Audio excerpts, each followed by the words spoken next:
എന്താ ഇരുട്ടത്ത് ലൈറ്റിടാതിരിക്കുന്നേ? കാത്തിരുന്നും മുഷിഞ്ഞു അല്ലേ? മുഷിഞ്ഞതല്ല, കാണാതായപ്പോ എനിക്ക് പേടിയായി. എന്തിനാ പേടിക്കുന്നത്? നിന്നെ പിടിക്കാൻ ഇവിടെ ഒരാളും വരത്തില്ല.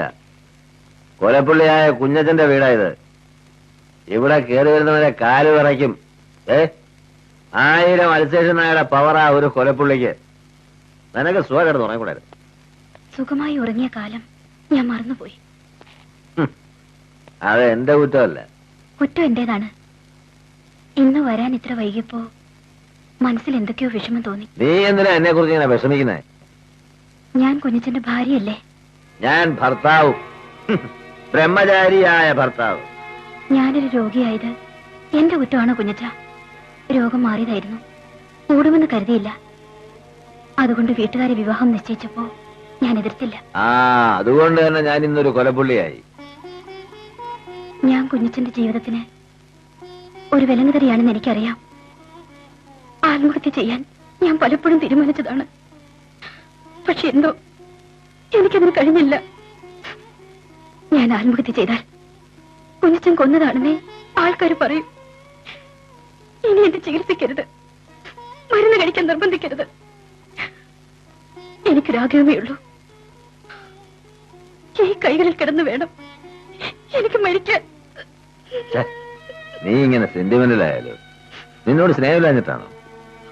ഞാനേ ഇന്ന് കുറച്ച് കുടിച്ചു, അതുകൊണ്ടാണ് ഞാനൊക്കെ പറഞ്ഞത്.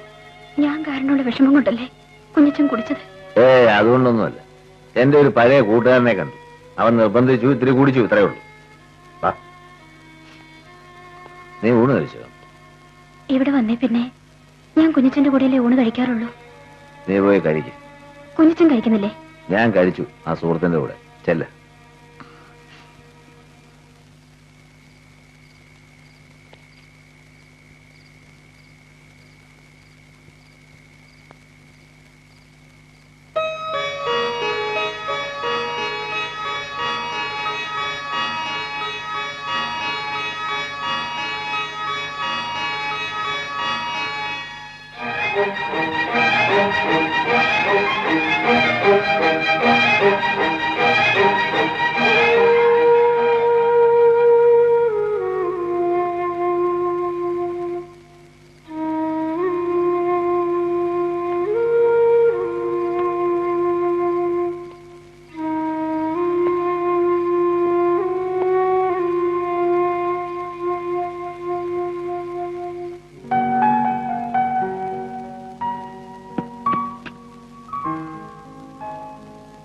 അവന്മാർ ഇതുവരെ പോയിട്ടില്ല.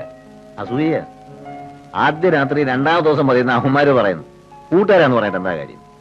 എന്നേക്കാൾ മുമ്പേ കല്യാണവും കഴിച്ച് 2ഉം 3ഉം കൊച്ചുങ്ങളുടെ തന്തയാവന്മാരാ അവര്. ഇരിടോ. ആദ്യ രാത്രിയിൽ വ്രീളാമുഖിയായിരിക്കുന്ന മണവാട്ടി എന്നൊക്കെ പുസ്തകത്തിൽ വായിക്കാൻ കൊള്ളാം. കാലം മാറിയില്ലേ?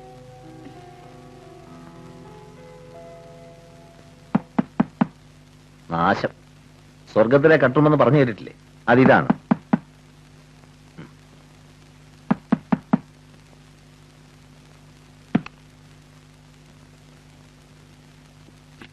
ആഹാ, നീ ഇവിടെ ഉണ്ടായിരുന്നോ? ഞാൻ അപ്പുറത്തെ പെണ്ണുങ്ങളുടെ നോക്കിയായിരുന്നു. അതെങ്ങനെ? മണവാട്ടിയെ മണവാളിന്റെ അടുത്തല്ലേ നോക്കേണ്ടത്, അല്ലേ ജയമേ? നിനക്ക് സുഖമില്ലെന്ന് പറഞ്ഞിട്ട് ഞാൻ വിചാരിച്ചു നീ കിടക്കായിരിക്കും. എന്താ അസുഖം? എന്നിട്ടെന്താ എന്നോട് പറഞ്ഞില്ലേ? ഓ പിന്നെ, പെണ്ണുങ്ങളുടെ എല്ലാ അസുഖം ആണുങ്ങളോട് പറയാൻ പറ്റുമോ? അതും പരിചയപ്പെട്ടിട്ട് നേരത്തോട് നേരെ ആവുന്നതിന് മുമ്പ് അല്ലേടി? ഓ അതാണോ? എന്റെ ഭാഗത്തുനിന്ന് ഒരു ശല്യം ഉണ്ടാവത്തില്ല. വേണ്ട വേണ്ട, ആണുങ്ങളെ എനിക്കറിയാം. ഇന്ന് അവൾ എന്റെ കൂടെ കിടക്കട്ടെ. ഇത്രയും കാലം ഒറ്റയ്ക്ക് കിടക്കാമെങ്കിൽ പിന്നെയാണോ ഈ ഒരു ദിവസം? ഒരു ദിവസമല്ല, 4 ദിവസം ഇതിന്റെ ഒരു കണക്ക്. കുഞ്ഞച്ചൻ കിടന്നോ? നീ വാ.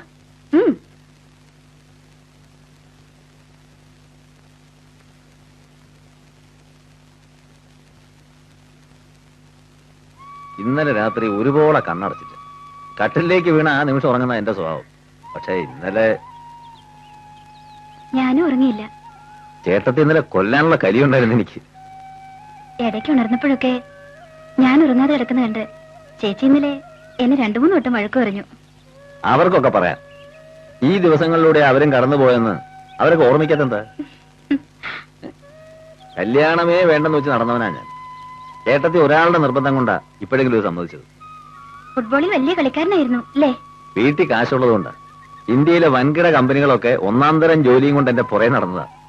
ഞാൻ ടി വി കണ്ടിട്ടുണ്ട്. വാ.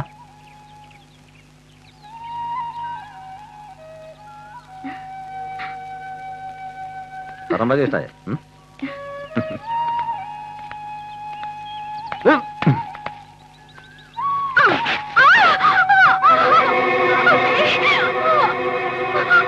എന്ത് പറ്റി?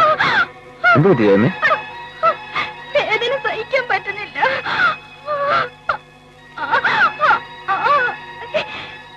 നമുക്ക് വീട്ടിൽ പോ. നീ കരയാതെ ഈ മരുന്ന് കഴിക്കും.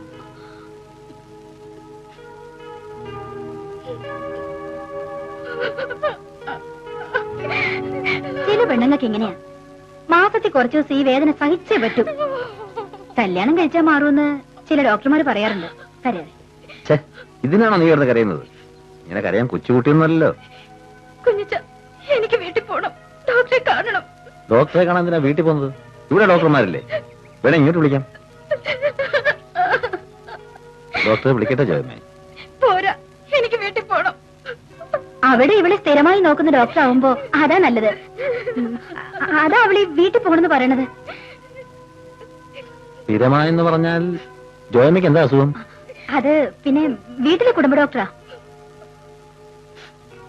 എന്താ ചേട്ടതി, നിങ്ങൾ എന്നിൽ നിന്ന് എന്താ മറച്ചു വയ്ക്കുന്നത്?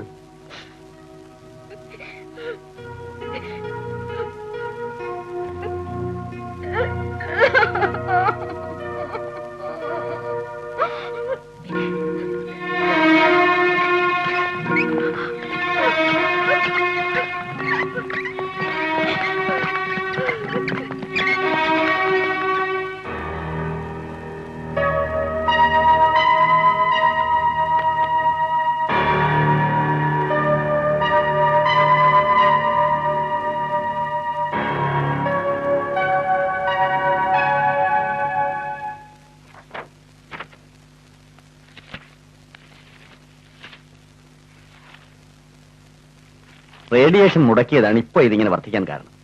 മുടങ്ങാതെ മരുന്ന് കഴിച്ചുകൊണ്ടിരുന്നാൽ തന്നെ രോഗം വർദ്ധിക്കാതിരിക്കേണ്ടതാണ്. രോഗത്തിന്റെ തുടക്കത്തിലെ ഒരമ്മയാകാനുള്ള കഴിവ് നഷ്ടപ്പെട്ടു കഴിഞ്ഞു. ഇനിയിപ്പോ ശാരീരിക ബന്ധവും പറ്റില്ല. രോഗിക്ക് ദുസ്സഹമായ വേദന അനുഭവപ്പെടും. ഇനിയിപ്പോ ഒരു മാർഗമേ ഉള്ളൂ. യൂട്രസ് റിമൂവ് ചെയ്യുക, ഡയാലിസിസ് നടത്തുക, മരുന്ന് മുടങ്ങാതെ കഴിക്കുക.